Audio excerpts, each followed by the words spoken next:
weli waxaannu dhexda uga jirnaa dhegaystayaal wararka la xiriira dooda muhiimka ee caawa dhex mari doonta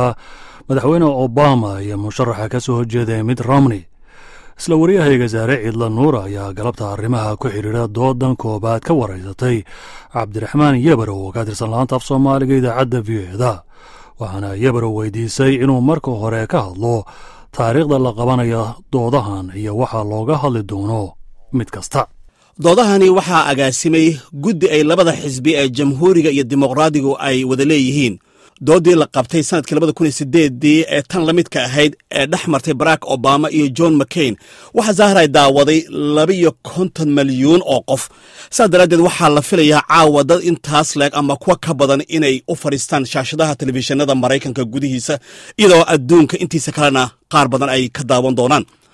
waxaana runtii doodaha musharaxiinta madaxweynenimada wadagelaya ay yihiin 3, laakiin iyaduna waxaa jirta zahray mid dhextaala oo ay ku loolamayaan labada nin ee iyagu u baratamaya madaxweyne ku-xigeenimada joe biden iyo ninka doonaya inuu kursigiisa qaato ee paul ryan. haddii haddaba aan dul maro taariikhda doodahaasi ay dhacayaan iyo meelaha lagu qabanayo, dooda koowaad oktoobar 3 oo ah caawa ayay dhacaysaa, waxaana ay ku saabsan tahay oo lagu faaqidaya siyaasadda arrimaha gudaha oo keliya. waa arrimaha ay ka mid yihiin dhaqaalaha, shaqaala'aanta, mashaakilka ku xiriira socdaalka, daryeelka caafimaadka ee obama uu hirgelshay iyo waxyaaba lamida. waxaana doodaasi caawa lagu qaban doonaa jaamacadda denver university ee gobolka colorado. dooda labaad waxa ay noqonaysaa midda dhex maraysa biden iyo ryan, waa nimanka madaxweyne ku-xigeenimada u baratamaya, waxaana dhacaysaa oktoobar 11 waxaana looga hadli doonaa arrimaha gudaha iyo siyaasadda dibadda labadaba. waxaa lagu qaban doonaa college la yidhaahdo denville oo ku yaalla gobolka kentucky. dooda taas ku xigta waxay noqonaysaa midda labaad ee dhex maraysa obama iyo romney oo la qaban doono bishan aynu ku jirno oktoobar 16. waxaa looga hadli doonaa arrimaha gudaha iyo siyaasadda arrimaha dibadda labadaba. waxaana lagu qaban doonaa jaamacadda hofstra ee gobolka new york. dooda ugu dambaysa oo ah midda 3aad ee dhex maraysa mitt romney iyo barack obama waxa ay ka dhici doontaa lane university oo ku taalla meesha la yidhaahdo boca raton ee gobolka florida. dhammaan zahray doodahaasi waxay soconayaan 90 daqiiqadood, iyagoo bilaabmaya 9 fiidnimo ilaa 10 fiidnimo wakhtiga loo yaqaano ETL ama Eastern Time Location, amaba wakhtiga bariga maraykanka sida magaalooyinka washington iyo new yorkba. waan gartay cabdiraxmaan, sidaynu dareemi karno labada musharaxba culays badan baa saaran caawa. maxay yihiin istaraatiijiyooyinka labada musharax ay isticmaali karaan ee la odhan karo guulba u horseedi karaan?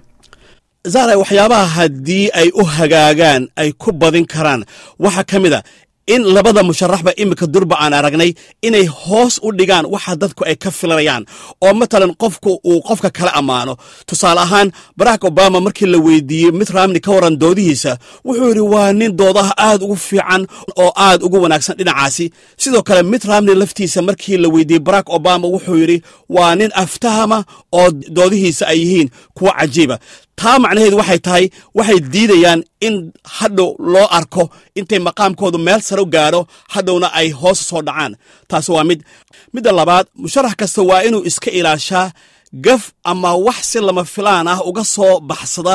oo hadhow ay dadku la yaabaan, oo markii uu stageka uu joogo ay dadku yidhahdaan alla ilaahay taas waa ku khaldanaa ama wax xun buu sameeyey. tusaale ahaan waxaa maalmahan telefishinada maraykanku ay zahray soo qaadanayeen waxyaaba dooda kuwan la mida haatan ka hor dhacay. waxay soo qaataan matalan 1960kii dood dhex martay madaxweynihii john f kennedy iyo madaxweynihii markii dambe isaguna madaxweynaha noqday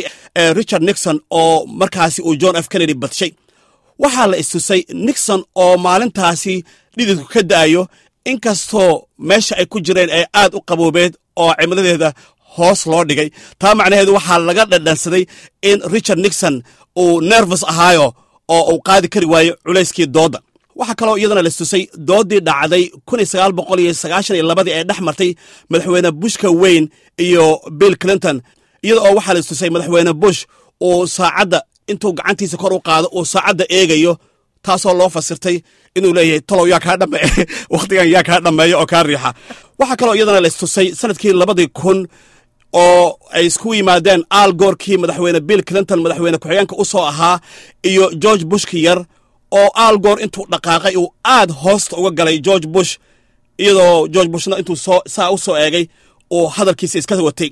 qaar badan dadku waxay u fasirteen inuu malaha al goor ku dhawaashaha ku dhowaanay uu doonaya inuu khalkhaliyo ama uu cabsi geliyo laakiin taasi isagay dib ugu soo noqotay tan ugu dambaysa ee labada musharax ay ku kala badin karaan zahra waxay tahay doodu markay ay dhammaato fasiraadda laga baxsho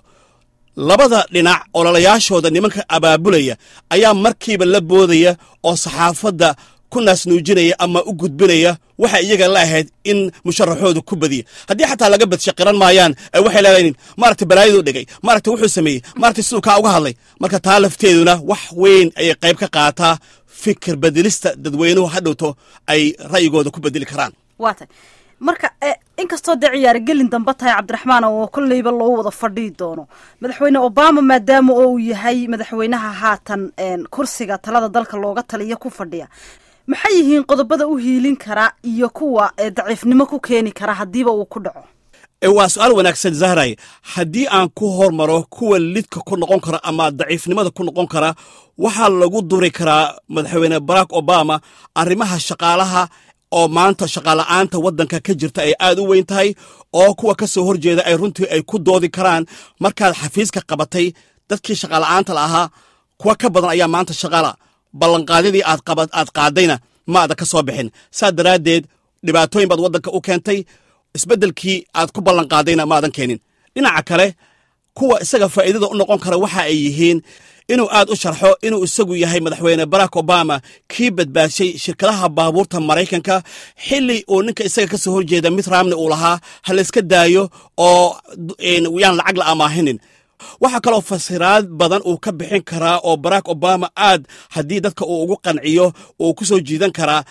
barnaamijkan la yidhahdo daryeelka caafimaadka oo 6 madaxweyne isaga ka horreeyey ay ku hungoobeen oo ay hirgelin kari waayeen laakiin isagu uu hirgelshay oo xataa maxkamadda sare ee waddanka maraykanku ay isaga ku ayiday oo maanta caymiska maraykanku aanay qofkii xanuunsan sidii berigii hore aanay odhan karin ku qaadan mayno waayo cudur hore u jiray ayaad leedahay